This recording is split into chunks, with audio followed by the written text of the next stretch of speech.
tema sepanjang bulan ini akan berbicara tentang strong church. Strong church, gereja yang kuat. Nah, Bapak Ibu Saudaraku yang kekasih, Gereja Bethel Indonesia Jemaat Gilgal itu punya visi. Visi dari Gereja Bethel Indonesia Gilgal adalah menjadi jemaat atau menjadi gereja yang kuat, yang alam maut tidak menguasainya. Itu visi dari gereja kita loh Bapak Ibu. Dan visinya tuh hebat. Menjadi gereja atau menjadi jemaat yang kuat, yang alam maut tidak bisa menguasai. Artinya kalau kita menjadi gereja yang kuat, menjadi gereja yang luar biasa, maka saudara dan saya tidak akan dikuasai oleh si iblis. Alam maut tidak akan bisa merebut Bapak Ibu Saudara. Dengan kata lain, saudara menjadi gereja yang berkemenangan di dalam Yesus. Kalau kita menjadi jemaat yang kuat. Itulah visi dari Gereja Bethel Indonesia Jemaat Gilgal. Itu yang Tuhan taruhkan kepada pendiri gereja kita, founding father kita, yaitu Bapak Wem. Dan itu yang ditaruhkan menjadi jemaat yang kuat. Nah, jemaat atau gereja itu bukan berbicara tentang gedung. Gereja bukan berbicara gedung. Tapi gereja berbicara tentang kelompok orang yang sudah dipanggil keluar dari kegelapan menuju kepada terangnya yang ajaib. Itu yang disebut gereja atau jemaat. Saya ulangi, bahwa gereja itu bukan gedung. Gereja adalah orang-orang yang sudah dipanggil keluar dari gelap menuju kepada terangnya yang ajaib. Dalam bahasa Yunani disebut eklesia. Ya, jemaat atau gereja disebut eklesia dalam bahasa Yunani yang berasal dari kata ek yang berarti keluar dan kata kaleo yang berarti memanggil. Jadi eklesia atau gereja adalah kelompok orang yang sudah dipanggil keluar dari gelap menuju kepada terang yang ajaib. Jadi gereja bukan gedung. Itu anak sekolah minggu ada lagunya itu. Gereja bukan gedung, tapi gereja adalah kelompok orang yang sudah dipanggil keluar dari gelap kepada terang. Kalau begitu, katakan kanan kiri, kalau begitu kita kotek gereja. Loh, jangan lihat saya, lihat kanan kiri. Katakan bahwa engkau gereja, engkaulah jemaat itu. Dengar baik-baik, Tuhan tidak berdiam di gedung gereja. Tuhan tidak berdiam dalam buatan tangan manusia. Tapi Tuhan mau berdiam di dalam diri kita sebagai gereja. Saya mau beritahu, gereja kita gedung gereja, kalau lagi ada jemaat hadir ibadah doa kah, ibadah raya kah, ibadah yud atau ibadah yang lain, 2-3 orang berkumpul Tuhan tapi Tuhan cuma hadir, bukan berdiam. Ingat, Tuhan cuma hadir. Saat ada ibadah 2-3 orang berkumpul, saat ada orang berdoa 2-3 orang berkumpul, Tuhan hadir. Alkitab bilang begitu, Tuhan hadir. Tapi Tuhan tidak berdiam di gedung gereja. Kalau gedung gereja ini sudah kosong, lampu so kasih mati, Pak Tatang so pulang, Pastor Seven pulang, saya sudah pulang, semua jemaat pulang, maka di gereja tidak ada siapa-siapa. Tuhan tidak hadir di gedung gereja. Tapi Tuhan mau hadir di gerejanya, yaitu saudara dan saya, karena kita adalah gereja. Amin Bapak Ibu. Tuhan mau berdiam di dalam diri kita. Kalau kita memang sudah menjadi gereja. Pak Edi, apa yang dimaksud sudah menjadi gereja? Ingat saudaraku, setiap kali ulang tahun gereja, pendiri kita, founding father kita, Pak Wemogi selalu berkata begini, ada orang bergereja, tapi belum menjadi gereja. Halo?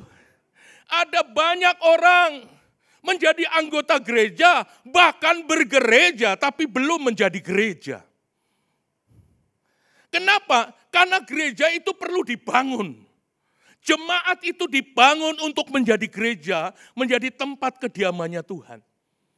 Saya ulangi bahwa Tuhan tidak berdiam di gedung gereja.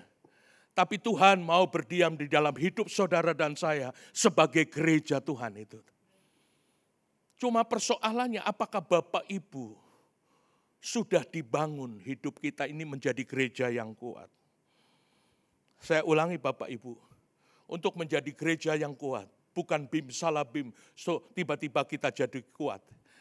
Tapi harus ada proses, harus ada tahapan untuk menjadi gereja yang kuat.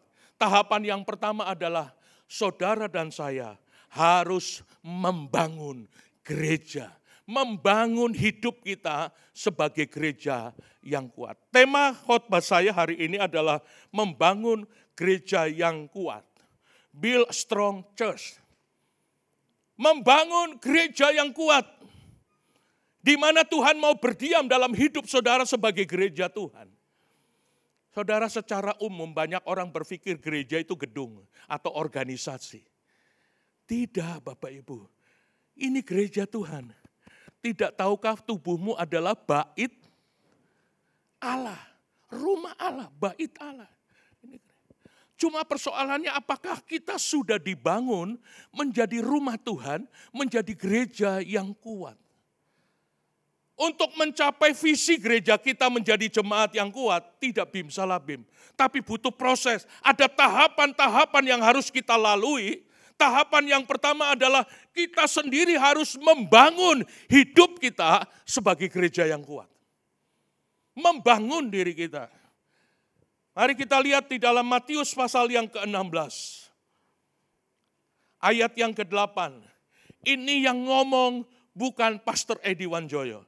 Bukan Pastor Stephen, bukan Pastor Wemogi, bukan Pastor Juan Mogi, tapi Yesus sendiri yang ngomong.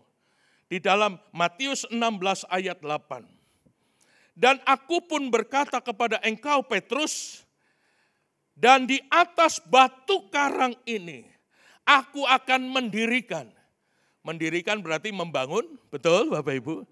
Mendirikan jemaatku, kata jemaatku itu berbicara tentang gereja. Ya, mendirikan jemaatku yang alam maut tidak akan menguasai. Yesus sendiri berkata, aku akan mendirikan jemaatku. Di atas batu karang ini, katanya, aku akan mendirikan jemaatku yang alam maut tidak bisa merebutnya.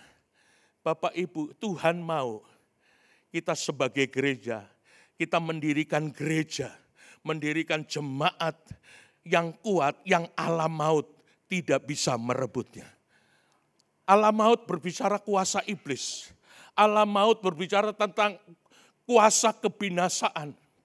Kalau kita tidak menjadi gereja yang kuat, maka alam maut akan menguasai kita, akan merebut kita. Sehingga walaupun kita bergereja, tapi tidak menjadi gereja yang kuat, maka kita akan binasa. Itu sebabnya kita sebagai gereja Tuhan harus membangun diri kita sebagai gereja yang kuat, Bapak Ibu.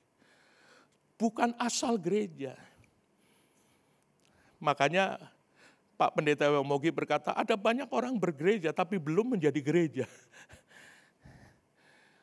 Saudara, kalau kita hanya bergereja, menjadi anggota gereja, belum tentu menjadi gereja yang kuat. Karena untuk membangun gereja yang kuat, Bapak Ibu punya inisiatif sendiri. Punya tekad, Tuhan aku mau menjadi jemaat yang kuat. Tuhan aku mau menjadi gereja yang kuat. Tentunya melalui sarana gereja yang ada. Nah, gereja GBI Gilgal ada sarana di gereja GBI Gilgal. Ada pemuritan, ada kelompok sel, ada membership class, ada growan O1, growan O2, ada pemuritan. Tujuannya apa? Untuk membangun atau menjadikan jemaat itu kuat. Cuma sayang, 1000 kali sayang. Sedikit sekali orang mau mengikuti program gereja untuk menjadi jemaat yang kuat. Saya pengajar di Growan O2. Growan O1, Growan O2 ngajar. Kadang-kadang yang mendaftar 15, ujung-ujungnya tinggal 2. Tapi saya tetap semangat mengajar, tanya Mas Danang. Kadang-kala muridnya cuma 2, saya mengajar sama dengan orang yang mengajar 15 orang. Tetap mengajar.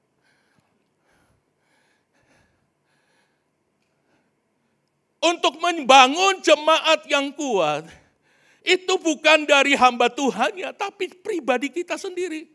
Apakah kita mau membangun hidup kita sebagai gereja yang kuat? Halo, jangan terlalu tegang. Saya juga ingin pulang dengan tenang. Saudara, penting sekali. Kemauan kita untuk membangun jemaat, membangun kita di hidup kita sebagai gereja Tuhan. Bukan hanya sekedar bergereja. Saudara, bukan hanya sekedar saudara dan saya terdaftar di gereja A, gereja B, gereja C. Tidak. Tapi jadikanlah dirimu gereja yang kuat. Jadikanlah dirimu, membangun dirimu sebagai gereja yang kuat. Yang alam maut tidak akan bisa merebutnya. Amin Bapak Ibu. Nah ini penting. Nah saudaraku, ayat ini memberi penjelasan.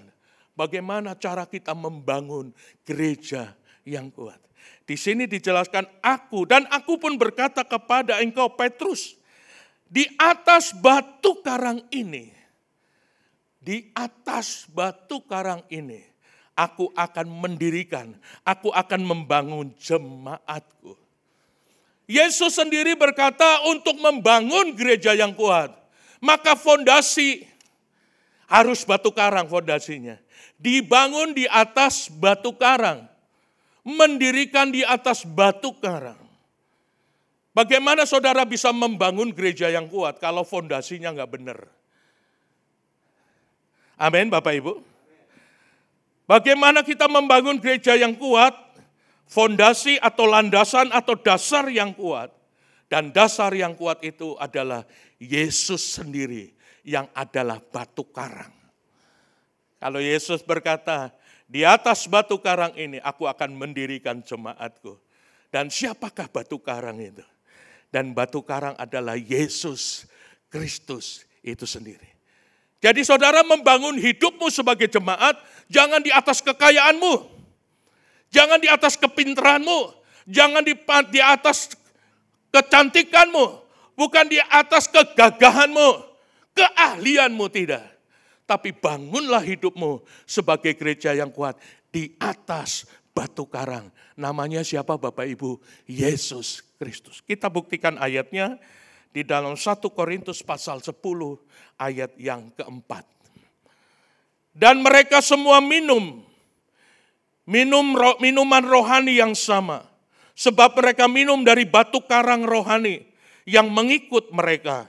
Dan batu karang itu ialah siapa? Kristus. Tidak ada yang lain. Batu karang itu adalah Kristus. Coba tengok kanan kiri. Sudahkah hidupmu dibangun di atas batu karang? Jangan lihat saya, lihat kanan kiri. Sudahkah hidupmu dibangun di atas batu karang? Namanya siapa Bapak Ibu? Yesus Kristus. Tidak ada yang lebih kuat lagi selain dari batu karang itu, yaitu Yesus Kristus. Jangan hidupmu dibangun karena engkau cantik, karena engkau hebat.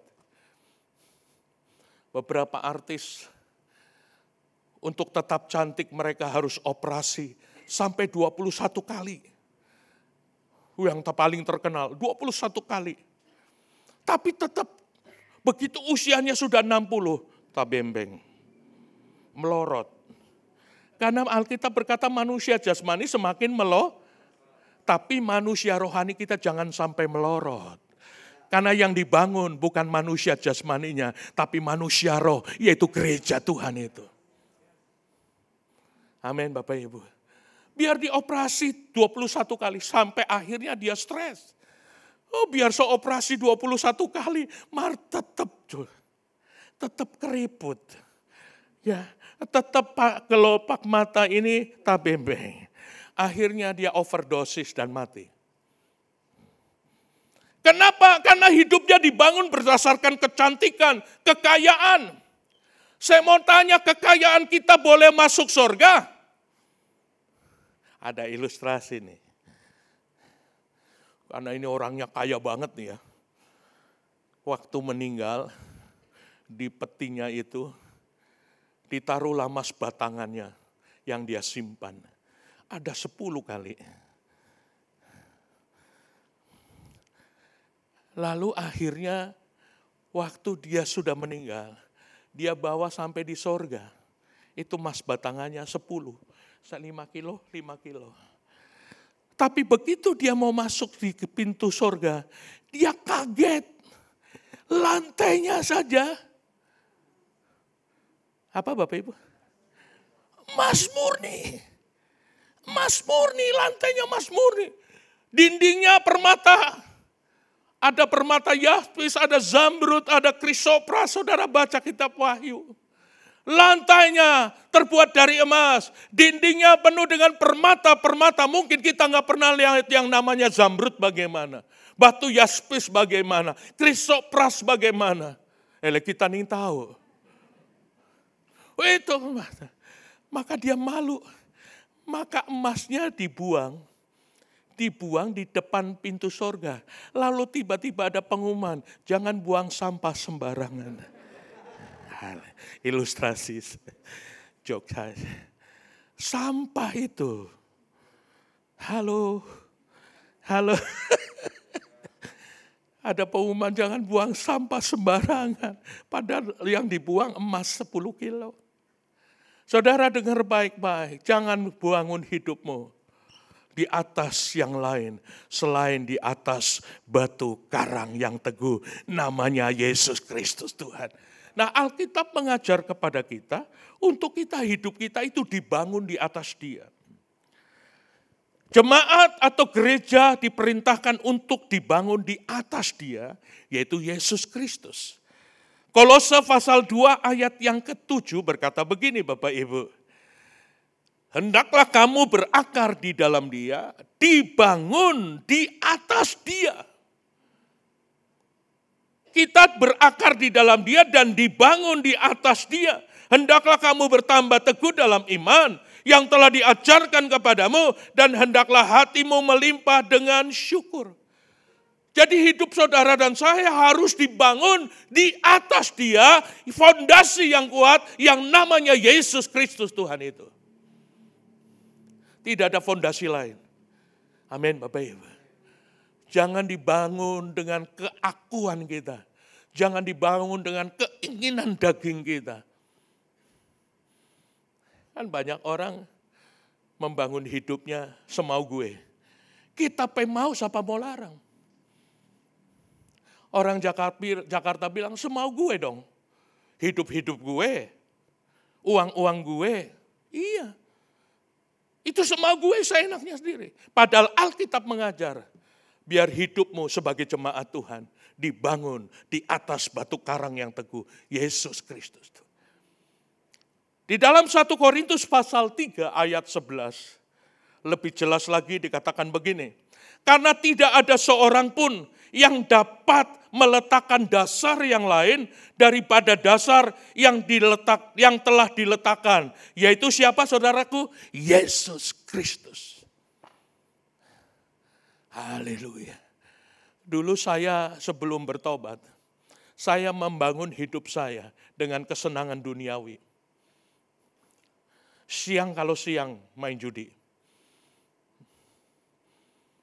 Saya 2 malam nggak tidur, 2 hari 2 malam 2 tidur untuk main judi. Wah, seneng kelihatannya.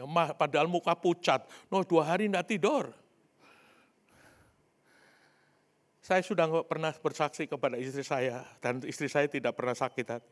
Waktu saya main judi, didampingi kuntilanak 1, kuntilanak 2. Begitu saya menang, yang untung siapa? Kuntilanak.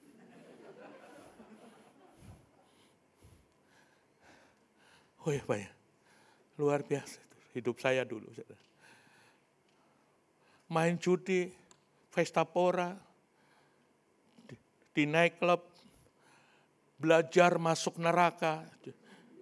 Night club itu belajar masuk neraka, di night club kan, di neraka kepanasan begini, panas.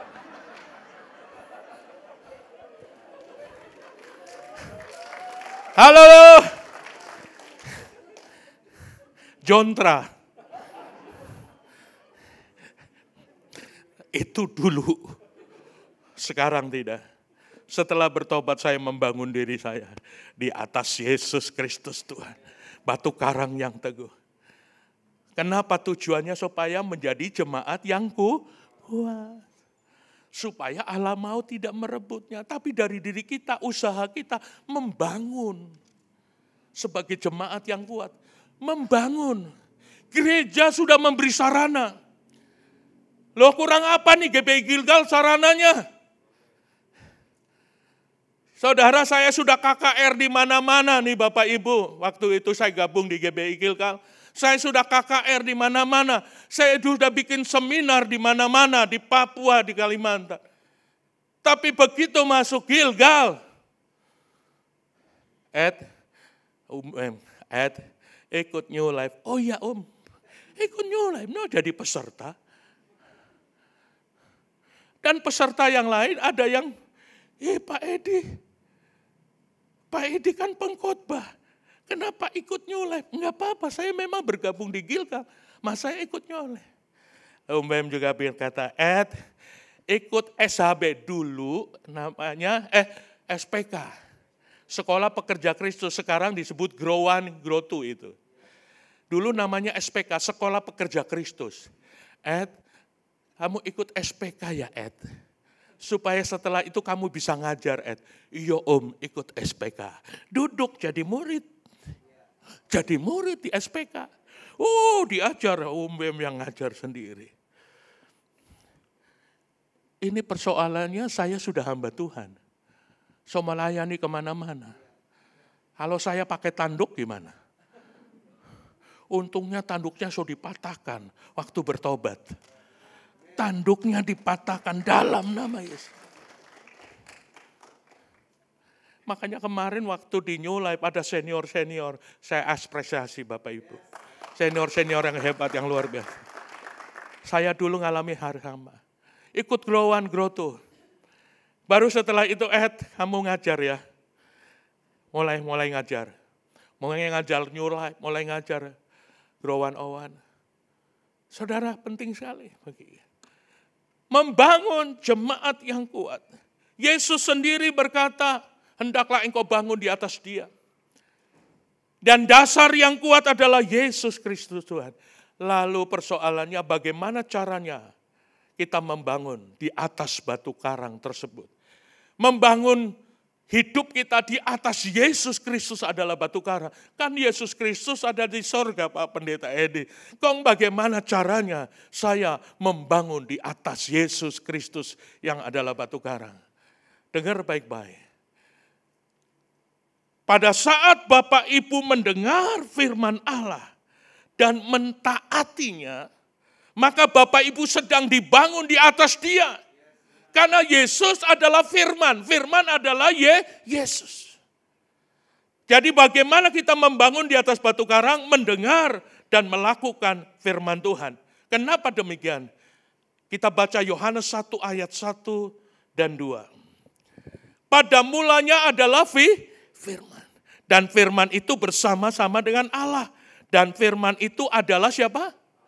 Jadi kalau saudara mendengar dan melakukan, berarti engkau sedang dibangun di atas Allah, di dalam Yesus Kristus Tuhan. Karena firman itu adalah Allah itu sendiri. Amin. Bukan nanti Yesus turun dari sorga, torang bangun di atas Yesus. Bukan. Karena Yesus adalah firman. Pada mulanya adalah firman, dan firman Allah itu menjelma menjadi manusia. Namanya siapa? Yesus Kristus Tuhan. Waktu Bapak Ibu mentaati firman Allah, mendengar, melakukan, engkau sedang membangun hidupmu di atas batu karang itu. Tapi persoalannya, sangat sedikit orang taat. Hanya bergereja, tapi tidak taat. Makanya orang bergereja belum tentu menjadi jemaat yang kuat. Tapi orang yang mentaati firman Allah, melakukan, dia akan menjadi gereja yang kuat. Amin Bapak Ibu. Kadangkala kita ini mendengar masuk telinga kanan, keluar dari telinga kiri. Kalau mendengar telinga kanan, masuk telinga kanan, keluar telinga kiri, masih agak lumayan. Tak sangkut di otak. jadi pengetahuan. Tapi ada yang tere-tere keluar. Masuk telinga kanan kong langsung keluar. Kalau ditanya mengerti, mengerti. Tahu, tapi melakukan nehi si melekete.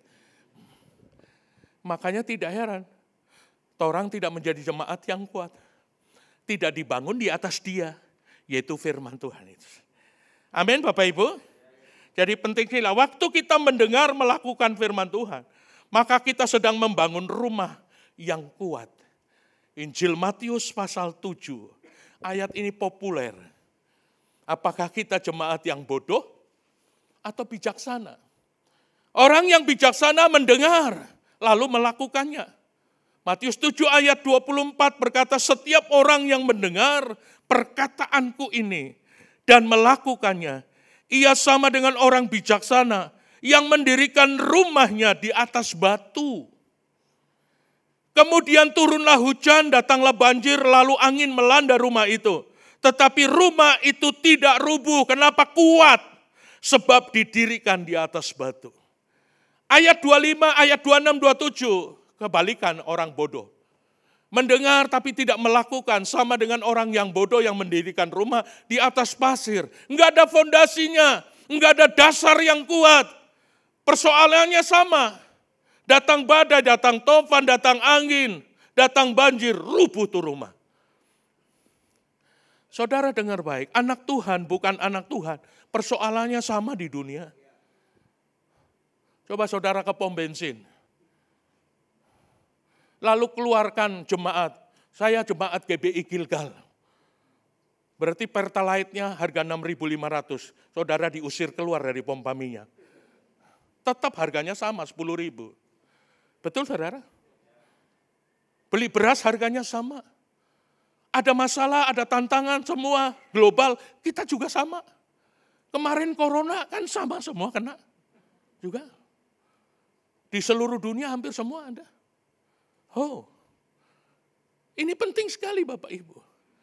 Tetapi bedanya adalah kita kuat atau tidak. Kalau kita sudah dibangun menjadi jemaat yang kuat, apapun yang terjadi, angin boleh datang, badai boleh datang, engkau tetap kuat dan teguh karena engkau dibangun di atas batu karang. Yaitu Yesus Kristus. Kapan kita dibangun di atas batu karang? Mendengar, kong melakukannya. Kita sama dengan orang membangun rumah di atas batu. Datang badai persoalan, tapi rumah itu tetap kokoh. Jangan kita menjadi orang Kristen yang hanya mendengar saja. Yakobus pasal 1 ayat 25. Tetapi barang siapa meneliti hukum yang sempurna, yaitu firman Allah, hukum yang memerdekakan orang, ia bertekun di dalamnya. Jadi bukan hanya mendengar untuk melupakannya, tapi sungguh-sungguh melakukannya. Ia akan berbahagia oleh perbuatannya. Bukan saja saudara menjadi jemaat yang kuat, tapi saudara akan menjadi orang yang berbahagia. Karena engkau mendengar, bukan melupakannya, tapi mendengar dan melakukannya. Amin. Sudah jadi jemaat kuat, kong mudah kau jadi bahagia, mendengar dan melakukan firman Tuhan. Nah, Bapak Ibu yang kekasih, seiring pada waktu kita membangun, mentaati firman Allah, minta waktu 5 menit. Waktu saya sudah habis, Bapak Ibu, tapi saya minta tambah 5 menit. Kalau ibadah 2 saya bisa minta tambah, kalau ibadah 1 nggak bisa tambah, karena so dekat mau ibadah 2. Nah Bapak Ibu, waktu saudara dan saya membangun bait Allah, membangun gereja ini dengan cara mentaati, melakukan firman Allah, saat yang bersamaan, imanmu juga semakin dikuatkan. Imanmu semakin bertumbuh. Kenapa? Karena waktu engkau mendengar melakukan, imanmu bertumbuh. Karena Alkitab berkata, iman timbul dari pendengaran akan firman Allah. Jadi seiring kita membangun jemaat yang kuat dengan mentaati firman Tuhan, maka iman kita juga dibangun semakin bertambah kuat. Karena iman timbul dari pendengaran akan firman Tuhan. Roma 10 ayat yang ke-17. Jadi iman timbul dari pendengaran dan pendengaran oleh firman Tuhan. Memang iman timbul dari pendengaran akan firman Tuhan. Tapi banyak orang Kristen mendengar tapi enggak mendengar. Bingung ya? Pak Pendeta Edi, apa artinya mendengar tapi tidak mendengar? Yaitu tadi mendengar tapi tidak melakukan. Itu sama dengan mendengar tapi tidak. Mendengar tapi tidak melakukan. Seolah-olah pongoh, seolah-olah tuli. Tapi kalau ditanya mengerti, oh kita tahu di luar kepala. Pantas tidak bertumbuh karena di luar. Firman Tuhan jangan di luar kepala, dalam hati. Bertumbuh di dalam Tuhan. Mendengar, melakukan. Roma 1 ayat 17. Waktu kita mendengar firman Tuhan, yang adalah Injil kekuatan Allah, itu akan membangkitkan iman Bapak Ibu. Sebab aku mempunyai keyakinan yang kokoh. Sebab aku mempunyai keyakinan yang kokoh dalam Injil, karena Injil adalah kekuatan Allah yang menyelamatkan setiap orang percaya. Pertama-tama orang Yahudi, tetapi juga orang Yunani. Sebab di dalamnya nyata kebenaran Allah yang bertolak dari iman dan memimpin kepada iman. Ternyata firman Allah yang kita dengar dan kita lakukan akan memimpin kita kepada iman. Saya ulangi di ayat 17, sebab di dalamnya nyata kebenaran Allah yang bertolak dari iman dan memimpin kepada iman.